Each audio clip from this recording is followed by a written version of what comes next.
இப்போ நம்ம எண்ணெய் சேர்த்துக்கலாங்க. எண்ணெய் சூடானது இதில் கொஞ்சமாக கட் பண்ணி வச்சுருக்கேன் வெங்காயம், பச்சை மிளகாய் சேர்த்துக்கோங்க. சேர்த்துட்டு ஒரு 2 நிமிஷம் நம்ம வதக்கி விட்டுக்கலாம்.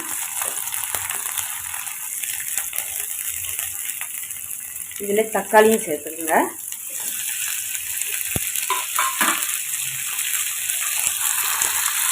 சட்னிக்கு தேவையான உப்பு போட்டு வதக்கிக்கலாம்.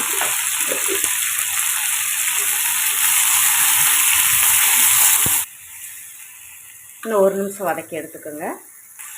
இப்போ தக்காளி நல்லா உடஞ்சி வரணுங்க, அந்தளவுக்கு நம்ம வதக்கினா போதும். இப்போ இதில் கொஞ்சமாக ஒரு 10 புதினா இலை சேர்த்துக்கோங்க. சேர்த்துட்டு இப்போ நம்ம கலந்து விட்டுக்கலாம். அவ்வளோ ஸ்டவ் ஆஃப் பண்ணிவிட்டு வெது வெதுப்பாக சூடு ஆறவும் நம்ம சட்னி அரைச்சி எடுத்துக்கலாம். இதில் 1 ஸ்பூன் பொட்டுக்கடலை சேர்த்துக்குங்க. நிறையா சட்னி ரெசிபி போட்டிருக்கேன், போய் பாருங்கள். சட்னி ரெசிபியெல்லாம் நிறையா போட்டிருக்கேன். பிடிச்சிருந்த சேனலை சப்ஸ்கிரைப் பண்ணுங்கள். வீடியோலாம் யூஸ்ஃபுல்லாக இருந்தால். இப்போ இது ஆறவும் நம்ம பொடிச்சு எடுத்துக்கலாம். இது இப்போ ஆறவும் நம்ம அரைச்சி எடுத்துக்கலாம். இப்போ நம்ம தக்காளி ஆறிடுச்சு வதக்குனது. இப்போ இதை நம்ம ஒரு மிக்சி சாரில் சேர்த்து நம்ம அரைச்சி எடுத்துக்கலாம்.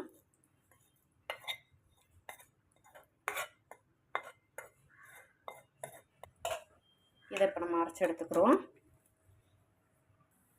இப்போ நம்ம சட்னி அரைச்சி எடுத்தாச்சு. இப்போ ஒரு தாளிப்பு கொடுத்துக்கலாம். 1 ஸ்பூன் எண்ணெய் சேர்த்துக்கோங்க.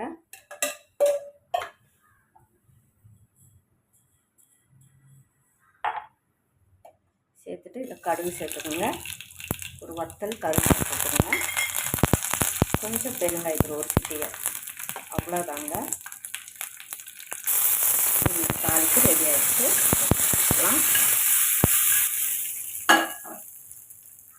அவ்வளோதாங்க, அருமையான ஒரு தக்காளி சட்னி. சிம்பிளாக தான் நம்ம பார்த்துருக்கோம். காலையில் போகிற ஒரு பிரேக்ஃபாஸ்ட்டுக்கு அவசரத்தில் இந்த மாதிரி சிம்பிளாக செஞ்சால் சட்னி டேஸ்ட்டாக இருக்கும், அருமையாக இருக்குங்க. ட்ரை பண்ணி பாருங்கள். இந்த வீடியோ பிடிச்சிருந்தால் டேஸ்ட்டு குக்கை சப்ஸ்கிரைப் பண்ணுங்கள், லைக் பண்ணுங்கள், கமெண்ட் பண்ணுங்கள். மற்றவங்க பார்க்கணும் விருப்பப்பட்டால் ஷேர் பண்ணி விடுங்க. மறக்காமல் டேஸ்ட்டு குக்கை சப்ஸ்கிரைப் பண்ணுங்கள். தேங்க்யூ.